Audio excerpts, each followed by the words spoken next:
So let's take this idea of the fact that your Viognier is in Eden Valley and talk about why Eden Valley is unique to varietals like that. It's also unique for Riesling, etc. Because I personally had no idea how different Eden was until I stood in it. And so try to transfer that as a personal experience to folks who are going to see this video. Okay. Well, there's two parts to the Barossa. So if you have a bottle of wine and it's got Barossa on it, it could be from the Barossa Valley and all of the subregions and different soils and different characteristics that are in the Barossa Valley, or it could be from the Eden Valley, or it could be from a blend between the two. Okay.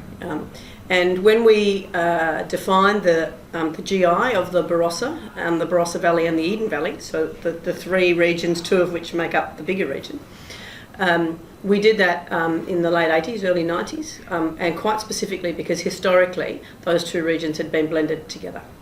They're right next to each other. The Barossa Valley is lower, more fertile, or in lower altitude, more fertile soils, synonymous, with Shiraz, of course, and Grenache and many other red varieties, and a warm and a dry place, particularly that Mediterranean dry summers and falls that give us such beautiful ripening conditions.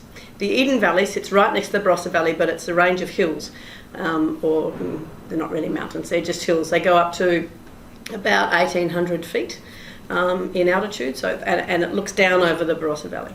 And as you go up in altitude, your temperatures get cooler, and specifically cooler at night. And that's why for 175 years nearly there's been Riesling growing in the Eden Valley, more so than the Barossa Valley, because those beautiful cool nights keep the aromatics and the acidities in your grapes.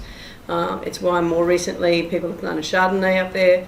It's why wines like the Eden Valley Shiraz wines like Hill of Grace, the Henschke's wines, of course, Matt Edelston and Hill of Grace are in the Eden Valley, more perfume, more aromatic, so it gives you a beautiful, more aromatic spectrum of red wines.